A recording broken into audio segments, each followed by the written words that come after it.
सत्य वचन की राह पर चले हम सदा, यीशु का साथ हो रहे हमारी हर दुआ।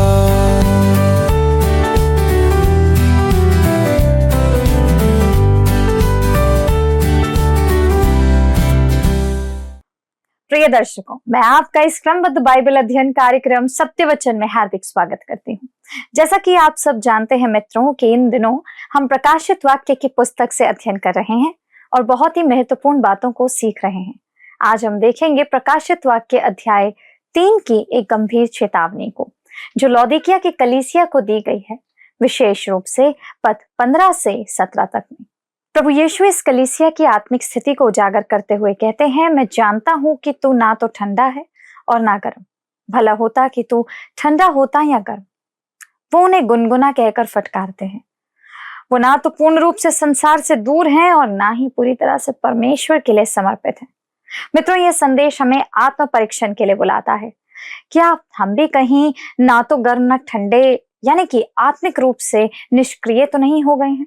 तो आइए हम परमेश्वर के दास के द्वारा अपने आप को जागृत करें परमेश्वर के वचन से और परमेश्वर के वचन में स्थिर बने।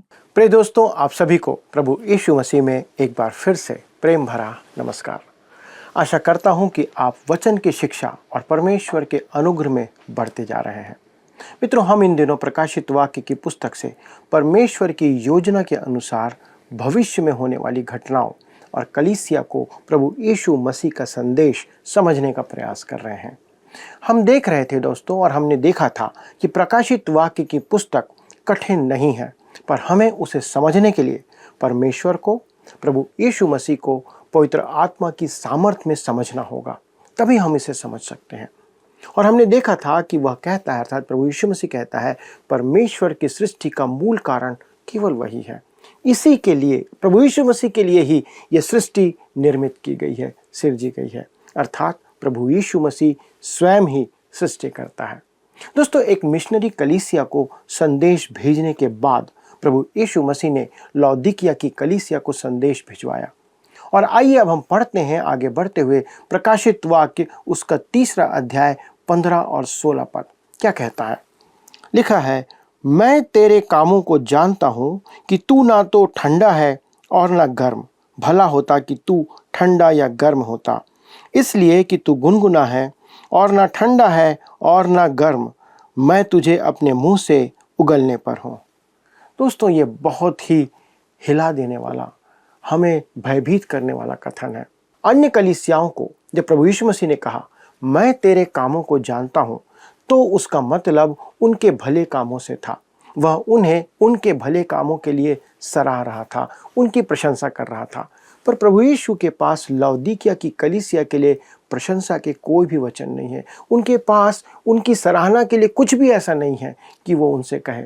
उसके पास उनके लिए केवल धिक्कार और दोष के शब्द हैं। उनके कार्य भी भले नहीं हैं, जैसा वचन में प्रकट किया गया है। उनके कार्य दुष्टता के थे दोस्तों, और इसीलिए वो कहता है, तू ना तो ठंडा है और ना गर्म। दोस्तों, यह कहावत उस युग की पृष्ठभूमि से संबंधित थी, और वहाँ के निवासी और वहाँ के लोग इस अर्थ को या इसके अर्थ को समझने में बहुत ज़्यादा सक्षम थे। कारण क्या था? घाटी में होने के कारण लौदीकिया को पानी की परेशानी बनी रहती थी, और वहाँ के खंडहरों के मध्य खड़े होकर आप दक्षिण में फ्रूगिया के पर्वतों को देख सकते हैं। दोस्तों, कुछ पर्वत बहुत ऊंचे हैं। जून के माह में या उसके आरंभ में भी उन पर्वतों में चोटियों पर बर्फ जमा होती थी। लौदीकिया के निवासी उस बर्फ के पिघलने पर तैयार होने वाले पानी को एकत्र करने के लिए पानी की नालियां वहां से यहां तक बना करके रखे थे। दोस्तों, अपने स्रोत पर तो वह पानी बहुत ही ठंडा होता था, परंतु जब बहते बहते वह लौदीकिया तक पहुंचता था, तब वो पानी गुनगुना हो जाता था या थोड़ा गर्म हो जाता था, और गुनगुना पानी बहुत अच्छा नहीं माना जाता है। घाटी में नीचे तराई में, जहां पर लाइकस नदी मायंदर नदी में मिलती है दोस्तों, वहां पर गर्म पानी के सोते हैं। गर्म पानी इतना गर्म होता था कि पानी में से भाप निकलने लगती थी। तुर्किस्तान या तुर्की की सरकार उन्हें रोककर उनका लाभकारी उपयोग कर रही है, और गर्म पानी की बहुतायत के कारण वे विकास कार्यों में उसका उपयोग कर रहे हैं। दोस्तों, अधिक गर्म होने के कारण उस जल का अधिकांश भाग भाप बनकर उड़ जाता था। लौदीकिया वासी जब इस पानी को ऊपर ले जाते थे तब वह अपने आप ही ठंडा होकर गुनगुना हो जाता था। इस कारण दोस्तों, जब प्रभु यीशु मसीह ने लौदीकिया की कलीसिया से कहा कि वे ना तो गर्म हैं और ना ठंडे हैं, तो वे समझ सकते थे कि उसके कहने का अर्थ क्या है। वे वर्षों से गुनगुना पानी पीते आ रहे थे। पर्वतों का बर्फीला पानी वहां आकर गुनगुना या हल्का गर्म हो जाता था और गर्म सोते का पानी वहां पहुंचने के बाद भी गुनगुना हो जाता था। दोस्तों, लोग उसे पसंद नहीं करते थे। आज भी या तो पानी बहुत ठंडा करके पिया जाता है या बहुत गर्म करके पिया जाता है, परंतु गुनगुना पानी अच्छा नहीं माना जाता और अच्छा नहीं लगता है। प्रभु यीशु मसीह कहते हैं कि वह कलीसिया ना तो ठंडी थी और ना ही गर्म, और प्रभु यीशु उसे अपने मुंह से उगलने पर थे। ठंडी कलीसिया का वास्तविक अर्थ है कि उसने विश्वास के प्रत्येक मूलभूत शिक्षाओं का इनकार कर दिया था। वह केवल औपचारिकता निभा रही थी और परमेश्वर के वचन तथा प्रभु यीशु मसीह के सुसमाचार के सक्रिय विरोध में वे काम कर रहे थे या बने हुए थे। मित्रों, आज आप देखेंगे कि सुधारवादी प्रभु यीशु मसीह के सुसमाचार का सक्रिय विरोध करते हैं, बहुत एग्रेसिव विरोध करते हैं। इफिसुस की कलीसिया गर्म आत्मिक जोश और मनोभाव का प्रतीक यहाँ पर है। यद्यपि वे अपने पहले प्रेम से दूर हट गए थे। कितनी अद्भुत बात है दोस्तों कि पवित्र आत्मा उन्हें मसीह के साथ व्यक्तिगत संबंधों में ऊंचाई पर लेकर आता है। लौदीकिया की कलीसिया ना तो गर्म थी और ना ठंडी थी, वह गुनगुनी अवस्था में थी। आज दोस्तों, अधिकांश कलीसियाएं विश्वास से हटकर मध्य मार्ग पर चल रही हैं। वे बीच का मार्ग अपनाना चाहते हैं। वे परमेश्वर के वचन और मसीही विश्वास की महान शिक्षाओं के प्रति दृढ़ता से आज खड़े हुए नहीं हैं, परंतु वे सुधारवादियों के वर्ग में भी कहलाना पसंद नहीं करते हैं। वो दोनों तरफ ना जाते हुए बीच का मार्ग अपनाते हैं। आज ऐसे अनेक विश्वासी हैं दोस्तों, जो रूढ़िवादिता में चरम सीमा पार करने या सुधारवाद में चरम सीमा लांघने के काम को कर रहे हैं। उनमें से अनेक जन दोनों ओर लुढ़कते रहते हैं, कभी इस तरफ कभी वे उस तरफ। यह वास्तव में संभव नहीं है और ऐसा हमारे जीवन में होना नहीं चाहिए। या तो आप इस तरफ खड़े हों या उस तरफ खड़े हों। प्रभु यीशु मसीह इसी मानवीय स्वभाव से रुष्ट था, क्रोधित था, और वह स्पष्ट रीति से उनसे कहता है, मैं तुझे मुंह से उगलने पर हूँ। दोस्तों, मेरे अनुमान से मार्ग के बीच में चलना हमेशा खतरनाक रहता है, चाहे आप किसी भी रोड में चल रहे हों, और यह महान पाखंड है जिसे प्रभु यीशु मसीह घृणा करता है। पद 1 में प्रभु यीशु मसीह कहते हैं, तू जीवित तो कहलाता है पर है मरा हुआ। यही बात दूसरा तीमुथियुस 3:5 में पौलुस भी कहता है। और क्या कहता है? वे भक्ति का भेष तो धरेंगे पर उसकी शक्ति को ना मानेंगे, ऐसों से परे रहना। दोस्तों, आज संसार में इस प्रकार की भक्ति का ढोंग चल रहा है, जो दिखाते हैं कि वे धर्मी हैं परंतु वास्तविकता में वे धर्मी नहीं हैं। आरंभ में प्रोटेस्टेंट कलीसिया ने मसीही विश्वास की सब महान शिक्षाओं को ग्रहण किया था, परंतु वर्षों के अंतराल में और समय के बीतने के साथ वे इन सब से दूर होते चले जा रहे हैं और आज उनकी स्थिति भी खराब हो गई है। ऐसे ऐतिहासिक कलीसियाओं के विश्वास का अंगीकार अद्भुत विश्वास वचन था और आज है भी, पर क्या हम इन महान अंगीकारों में, जो विश्वास का हम अंगीकार करते हैं, जो विश्वास वचन हम बोलते हैं, क्या हम उसके अनुसार जीवन जी रहे हैं? ये सोचने की बात है। क्या आज हम उस विश्वास वचन के आधार पर प्रभु में विश्वास करते हैं जिसका अंगीकार हर एक कलीसिया में प्रति रविवार को हम कर रहे हैं? दोस्तों, कलीसियाएं धार्मिकता का भेष धारण किए हुए हैं, परंतु उनकी शक्ति का वे इनकार करते हैं।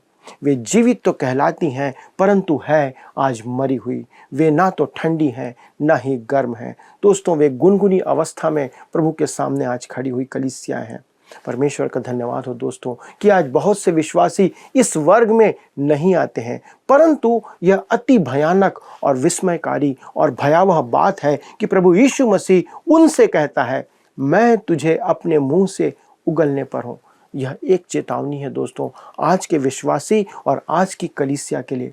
क्या यह सुनकर आपको ऐसा लगता है कि यह प्रभु द्वारा उठाई जाने वाली कलीसिया है? क्या ऐसे लोगों को प्रभु यहाँ से उठा करके ले जाएगा? शायद नहीं। यूहन्ना 14 अध्याय उसके पद 2 और 3 में लिखा है, मैं तुम्हारे लिए जगह तैयार करने जाता हूँ, और यदि मैं जाकर तुम्हारे लिए जगह तैयार करूँ तो फिर आकर तुम्हें अपने यहाँ ले जाऊँगा कि जहाँ मैं रहूँ वहाँ तुम भी रहो। दोस्तों, ये प्रभु यीशु मसीह का वायदा है। उसने हमारे साथ इस बात की प्रतिज्ञा किया है। दोस्तों, मुझे नहीं लगता कि प्रभु यीशु मसीह ऐसी कलीसिया को या इस कलीसिया को अपने साथ बादलों पर उठाएगा, और मेरा विचार है कि आप भी मेरे साथ सहमत होंगे। दोस्तों, यह वह कलीसिया है जिसे वह अपने पास लाना चाहता था, परंतु अब वह इस कलीसिया को उगल देना चाहता है। कारण क्या है? क्योंकि वह गुनगुनी अवस्था में आ गई है। वो दोनों तरफ पैर रखने का काम कर रही है। वो कभी ठंडी है, कभी गर्म है, और इस कारण वो प्रभु यीशु से दूर हो गई है।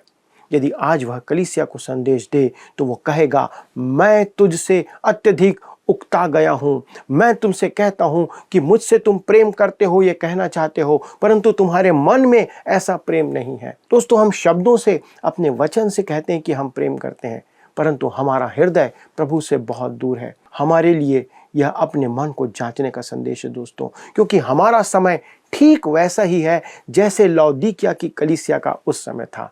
आज कलीसियाओं का विभाजन प्रोटेस्टेंट और रोमी कलीसिया नहीं है दोस्तों।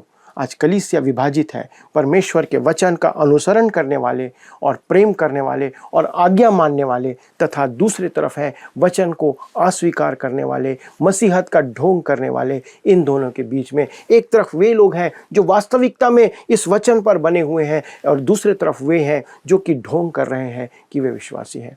दोस्तों, आइए हम इस बात के लिए अपने हृदय को जांचें और ध्यान करें कि प्रभु के सामने आज हमारी परिस्थिति है तो कैसी है। आइए हम आगे बढ़ते हैं और पढ़ते हैं पद 17 को। प्रकाशित वाक्य 3:17 में वो कहता है, तू कहता है कि मैं धनी हूँ और धनवान हो गया हूँ, और मुझे किसी वस्तु की घटी नहीं, और यह नहीं जानता कि तू अभागा और तुच्छ और कंगाल और अंधा और नंगा है। प्रभु कहता है, तू कहता है कि मैं धनी हूँ। दोस्तों, लौदीकिया एक धनवान नगर था। मेरे विचार में लौदीकिया और सरदीस उस युग में अपने क्षेत्र की सबसे धनवान कलीसियाएं थी, और वे नगर भी सबसे धनवान थे। परंतु लिखा है, तू कहता है मैं धनवान हो गया हूँ और मुझे किसी वस्तु की घटी नहीं है। दोस्तों, हम सोचते हैं कि पैसा मित्र बना सकता है, पैसा हमारे लिए सब कुछ ला सकता है, शांति ला सकता है, और संसार की समस्याओं का समाधान भी पैसा कर सकता है। परंतु मेरे मित्रों, पैसे ने कभी किसी की समस्या का समाधान नहीं किया। आप पैसे से दवाई खरीद सकते हैं, स्वास्थ्य नहीं खरीद सकते। आप पैसे से लोगों को खरीद सकते हैं, परंतु अपने लिए मित्र नहीं खरीद सकते। लौदीकिया की कलीसिया ने यही करके देखा था, और वे इसी प्रकार से अपने पैसों पर विश्वास करते हुए वे जी रहे थे।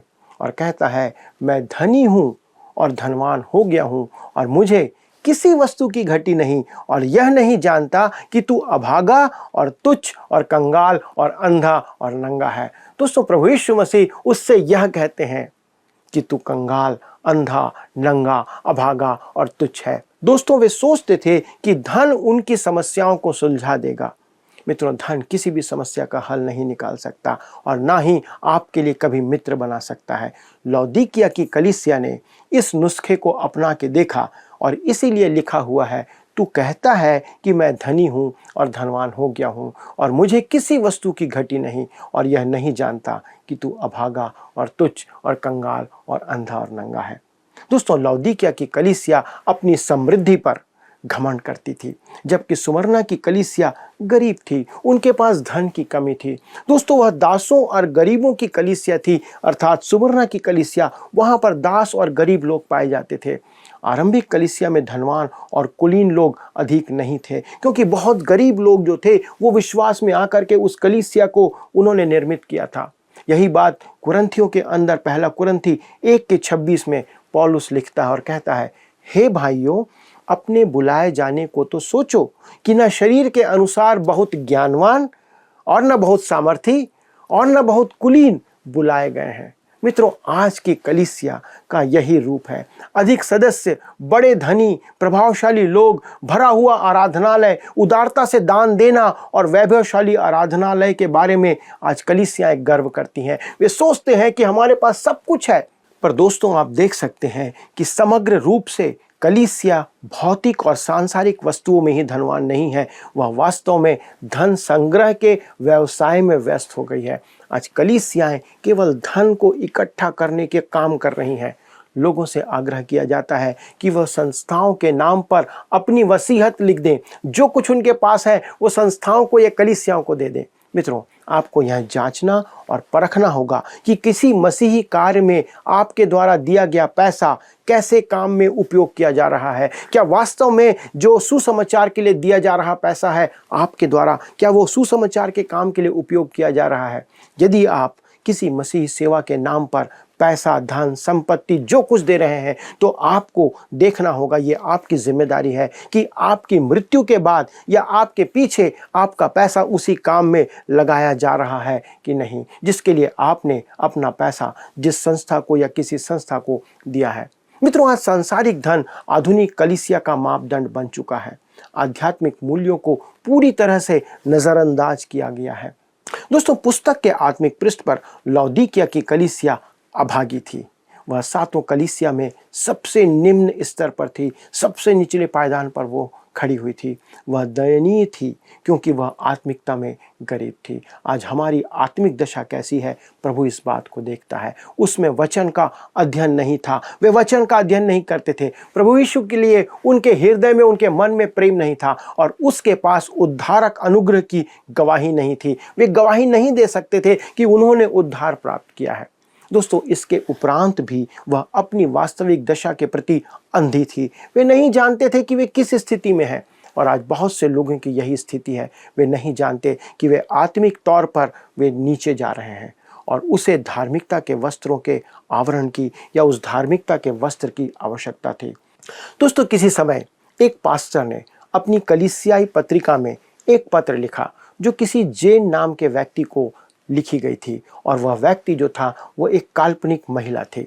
और वो लिखता है अपनी पत्रिका के अंदर और कहता है, प्रिय जेन, मैं चाहता हूं कि आप अपनी इस भावना को त्याग दें कि आप किसी काम की नहीं हैं।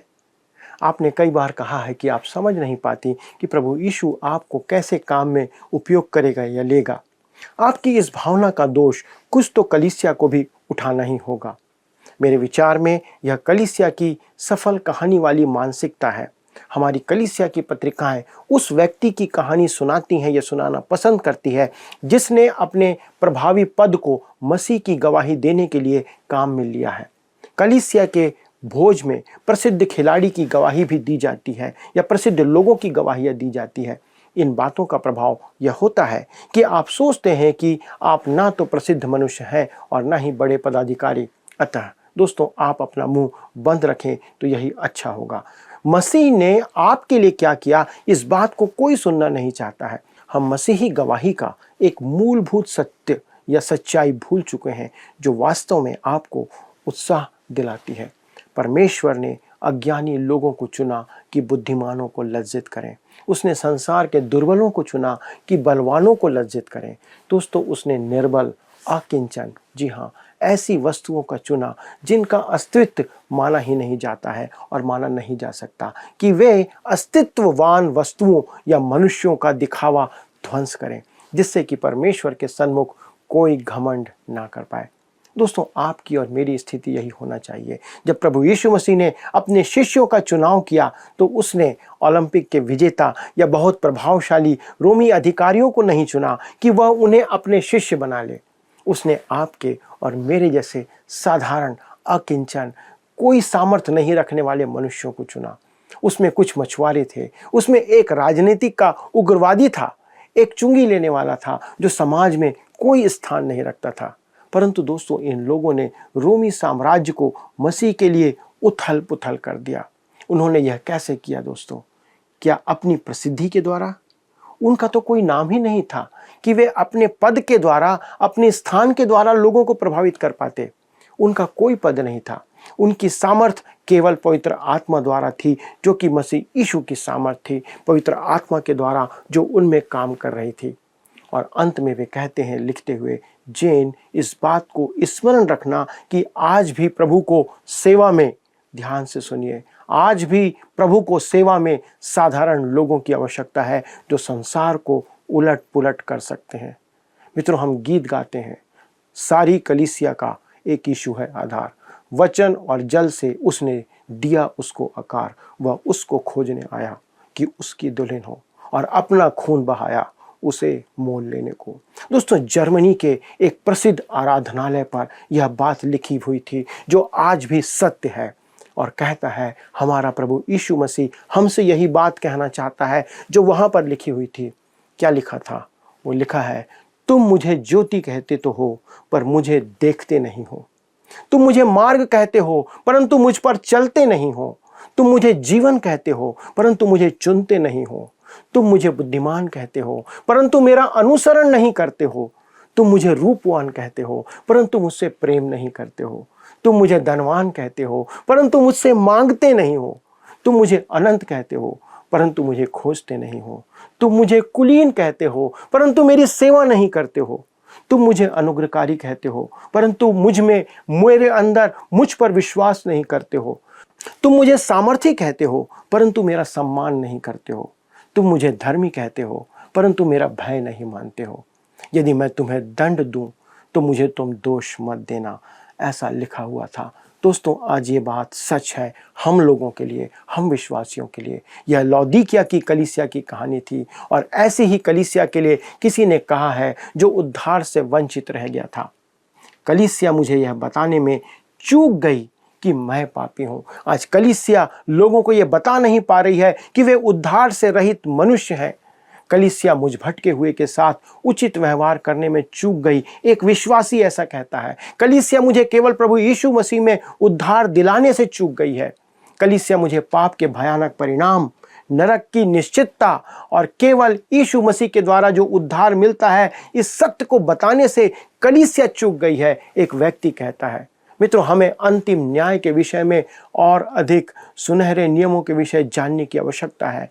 मित्रों, यहाँ पर बात यही है कि एक व्यक्ति कहता है कि यदि मैं उद्धार पाने से वंचित हो रहा हूँ, मैं यदि नरक की ओर बढ़ रहा हूँ, तो ये कलीसिया की जिम्मेदारी है कि आज लोगों को इस बात के लिए वो आश्वासन दे कि हम आज कहाँ खड़े हैं, लोग आज कहाँ खड़े हैं। दोस्तों, आज कलीसिया की यही जिम्मेदारी है कि हम आज लोगों को क्या संदेश दे रहे हैं। यदि लोग नाश हो रहे हैं, प्रभु से दूर जा रहे हैं, तो ये कलीसिया की जिम्मेदारी है कि वो उनको इस बात से अवगत कराए, लोगों को बताए कि वे परमेश्वर से दूर हैं और न्याय का दंड उन पर आने वाला है। मित्रों, आज हम लौदीकिया की कलीसिया के सदृश वातावरण में जीवन जी रहे हैं, और कलीसिया परमेश्वर के उद्धारक अनुग्रह की गवाही देने से चूक रही है। आप क्या इस बात पर विचार कर सकते हैं? क्या आज कलीसिया के पदाधिकारी या कलीसिया का संचालन करने वाले लोग इस बात के बारे में विचार कर रहे हैं कि हम अपने जिम्मेदारियों से, अपनी गवाही से चूक रहे हैं? आइए दोस्तों, आज आत्मसात करें, विचार करें कि हम क्या नहीं कर पा रहे हैं जो हमें करना था। आइए प्रार्थना करें। स्वर्गीय पिता परमेश्वर, हम धन्यवाद देते हैं प्रभु कि आप धैर्यवान प्रभु हैं।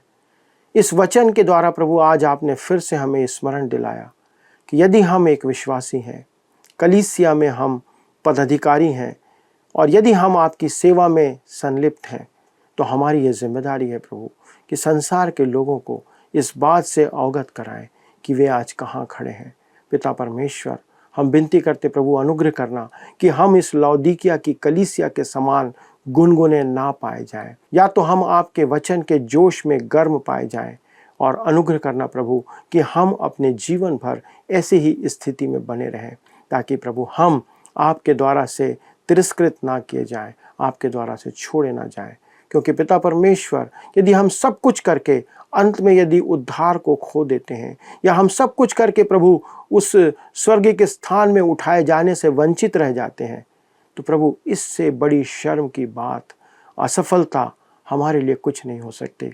हमारी सहायता करना, हमारे सभी दर्शकों की सहायता करना प्रभु कि हम आपके साथ सरगर्म पाए जाएं, और आप हमें कभी भी यह ना कहें कि तू गुनगुना है। धन्यवाद देते हैं पिता, प्रार्थना को सुनने के लिए विनती प्रभु यीशु क्रिस्त के नाम से मांगते हैं, आमीन। प्रिय मित्रों, क्या आपके पास आज के अध्ययन के आधार पर कोई प्रश्न है? यदि है तो कृपया हमसे संपर्क करें। हमारा नंबर आपके सामने है। अगले प्रसारण तक परमेश्वर का अनुग्रह और उसकी दया आप पर, आपके पूरे परिवार पर बनी रहे। प्रभु आपको आशीष दे। आइए अब हम प्रश्नों को देखें। पिछले प्रश्न का उत्तर है सी, उनके पांव में। यीशु ने फिलाडेल्फिया की कलीसिया से कहा कि झूठे यहूदी उनके पांव में आकर दंडवत करेंगे। आज के अध्ययन पर आधारित प्रश्न है, लौदीकिया की कलीसिया के बारे में प्रभु ने क्यों कहा कि वे उन्हें अपने मुंह से उगल देंगे? ए, क्योंकि उन्होंने पहला प्रेम खो दिया। बी, क्योंकि वे न ठंडे हैं और न गर्म। सी, क्योंकि वे झूठे शिक्षक सुनते हैं। डी, क्योंकि वे बहुत छोटे हैं। मित्रों, इस प्रश्न का उत्तर हमें कल सुबह 6 बजे से पहले विकल्प A, B, C या D के साथ अपना नाम, पता, स्थान के साथ 9651433397 पर SMS या WhatsApp करें। मित्रों, आज के अध्ययन में हमने देखा कि लौदीकिया की कलीसिया को दी गई चेतावनी हमारे लिए आज भी उतनी ही आवश्यक और सामयिक है। प्रभु यीशु हमारे दिलों की दशा को भली भांति जानते हैं। वो केवल बाहरी धार्मिकता नहीं बल्कि अंदर की सच्चाई को भी देखते हैं। वचन में लिखा है, मैं धनी हूं, मुझे किसी वस्तु की घटी नहीं। ऐसा सोचकर जो आत्मसंतुष्टि लौदीकिया को धोखा दे रही थी, वैसी ही स्थिति आज की कलीसियाओं और विश्वासियों में भी हो सकती है। प्रभु ने उन्हें बताया कि वे वास्तव में दरिद्र, अंधे और नंगे हैं।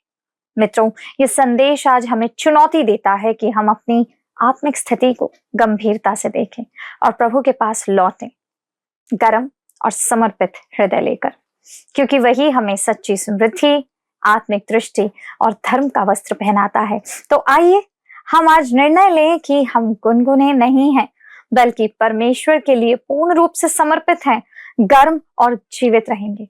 यदि आप इस अध्ययन को दोबारा सुनना या देखना चाहते हैं तो आप हमारे YouTube चैनल वर्ड रिसाउंड्स हिंदी में इसे पुनः प्राप्त कर सकते हैं।